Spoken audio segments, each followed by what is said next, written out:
kabeh dalam bagiannya sholat teh tapi lupa pokok lima apa tahajud aya duha aya rawatib aya sholat tasbih sholat aya itu kabeh da loba sholat teh dan anu pokok udah sampai ditinggal dan sababna gede pisan dosana ketika urang ninggalkeun sholat fardu geus solo boga nu dirasa boga penyakit pengek batuk botak pokok aki-aki teh sakedik teh mutan geus rada pikun pohon teh kapanggih eta anak akena teh tungtungna teh muter geuningan Bismillahirrahmanirrahim.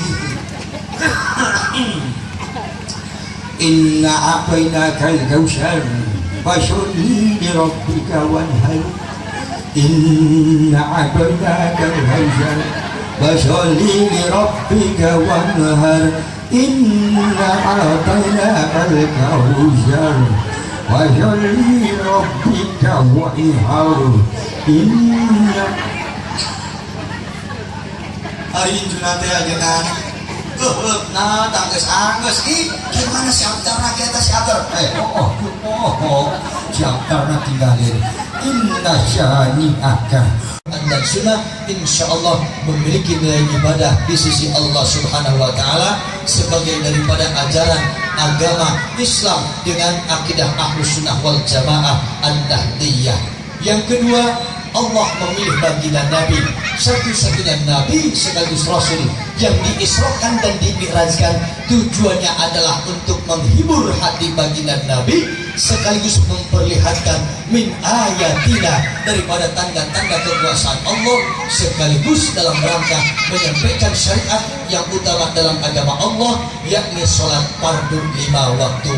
Representasi daripada rajaman hari ini yuk kita refleksikan dalam kehidupan sehari-hari dengan memperbaiki sholat kita, baik rukun qauliyah bacaannya kita perbaiki, rukun fi'liyah gerakan sholatnya pun kita perbaiki harus sesuai dengan aturan sunnah, dan rukun qalbiyah urusan hatinya pun harus betul-betul kita perbaiki. Jangan sampai lahir kita sholat hati kita kemana-mana, tapi lahir dan batin kita betul-betul sholat menghadap Allah subhanahu wa ta'ala.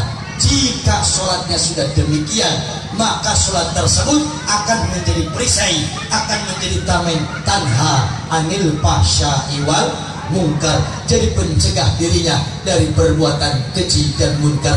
Jika orang sudah mau sholat, sudah mau melakukan ibadah sholat fardu 5 waktu, tapi masih mau dan suka berbuat dosa, itu adalah tanda-tanda orang fasik. Satu waktu dia ibadah, satu waktu dia maksiat, itu tanda-tanda sholatnya belum diterima oleh Allah. Oleh karenanya, jika ingin sholat kita diterima, maka perbaiki pula akhlak kita dengan mencontoh akhlak baginda Nabi besar Muhammad sallallahu alaihi wasallam. Mudah-mudahan kita semua, keluarga kita, anak istri kita diberikan oleh Allah taufik dan hidayah, dan diberikan kemampuan untuk terus menegakkan ibadah sholat fardu 5 waktu ila yaumil qiyamah, seperti doanya baginda Nabi Ibrahim, Rabbi ja'alni muqimas sholati wa min dzurriyyati Rabbana wa taqabbal du'a Rabbana atina fid dunya hasanah wa fil akhirati hasanah wa qina adzabannar wa adkhilna jannata ma'al abrar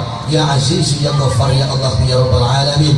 Wa sallallahu ala sayyidina Muhammadin abdika wa rasulika nabiyil ummi wa ala alihi wa sahbihi wasallam bi fadlika subhana rabbika rabbil izzati amma yasifun wa salamun alal mursalin walhamdulillahi rabbil alamin. Saninten gua saninten dicari parapatan hapunten abdi hapunten pilih ayah kalpatan bade ngahapunten sadayana ibu bapak bade hatur nuhun burung irian burung cendrawasih cukup sekian.